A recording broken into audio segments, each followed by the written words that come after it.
The Diary of a Certified Psychopath. Still the 26th of October, 2021. Reality Check, Part 2.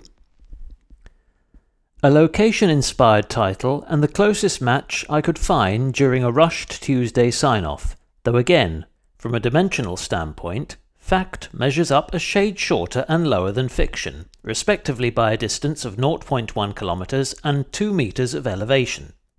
Nonetheless, a neat little circuit nestled in the centre of Lancing, beginning and terminating at its level crossing, which fortuitously affords the cyclist protection from northbound motorists when closed, both light and, thankfully, lava-free, with 0 turns across traffic. Includes a small section of Upper Brighton Road, invariably busy by day, but provided one keeps tucked safely left at all times, this entire circuit could be taken at an easy pace, with little risk of interruption or prolonged stationary time. Refinements possible, so may revisit in the near future. 27th of October. More loop snoopery. Due to current daily commitments and ongoing body clock constraints, these out-of-hours meanders are presently my only means of honouring Strava's formerly requisite real-life challenge miles, which I wonder may again become mandatory for the Rafa Festive 500. Furthermore, focusing one's mind and matter on something interesting beyond accumulating the distance, never mind more practical than concocting increasingly cryptic descriptions of unseasonable clemency, balmy westerly bluster, and forecasting faux pas, all of which were very much in evidence during this ride, is essential to stay vaguely motivated. Of course, I could sit in front of a computer with endless lists, maps, stats, and software at my disposal, and devise these routes without pushing a single pedal. What a terrifying thought! Had hoped to identify a non-virtual counterpart to Crit City hiding amidst the humps and hollows of Hangleton, but all a tad too hilly. However, there may be several other close matches, given a few subtle amendments. Reality Check, Part 3.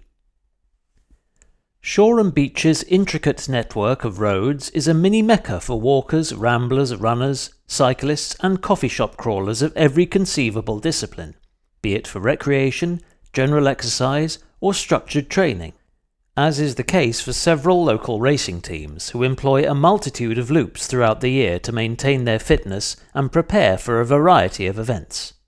For me to fail to extract at least one real-life fabrication from such a facility, especially since it resides so close to home, would be tantamount to scandalous. This effort is by no means a match in terms of form, perhaps bearing more of a resemblance to the fish that inspired its title, though its distance and elevation are all but identical, and, in keeping with its Crit City counterpart, it can be ridden in reverse as the Shell Lap. Its only potential downside is the zebra crossing, situated between Ferry Road and the peninsula's pedestrian bridge, which could prove disruptive during busy daylight hours, though the need to stop is also a perfect excuse to sprint back up to speed. 28th of October. Loopy Snoopy. No sly old fox, I counted 7, is going to obstruct the path of this inspiringly pointless project, and no amount of southerly bluster shall blow it off course, or prevent a magic carpet from taking flight. In terms of virtual actual parallels, no matches on this occasion, but, in alluding to my weapon of choice outside of extravagant custom builds and ambitious DIY projects, which I have neither the time, expertise, or finances to facilitate, I have never owned nor can conceive of an off-the-hook solution that either has or could more effectively suppress the sting of off-season training. This ride was completed in plain clothes, with a puffer jacket that should have made me any moderately strong wind's favourite sitting target. Yet, never at any point did I feel my progress was being impractically hindered. Granted, it'll never outdrag an aero-optimised road machine, other than perhaps across the gravel trails for which it was principally and painstakingly engineered, but what you sacrifice in speed is more than mitigated by the time you save in avoiding endless suiting and booting, whilst every otherwise brutal bump becomes little more than a benign bobble that could be almost likened to cycling over a bouncy castle. By my humble reckoning, the definitive do-anything bike, and worth every penny of a perfectly rational, long-term investment. 29th of October. Reality Check, Part 4. Very difficult to read some road signs in the dark, and I refuse to use a Garmin or look at a map before completing at least one lap, because that would be cheating. But that's a bit more like it, almost spot-on distance-wise, if somewhat lofty in the height department. You can consider the extra 20 metres of elevation a gesture of defiance towards Harrogate's horrific humps, proving that an innocuous suburb nestled along the south coast of mid-Sussex can be every bit as hilly.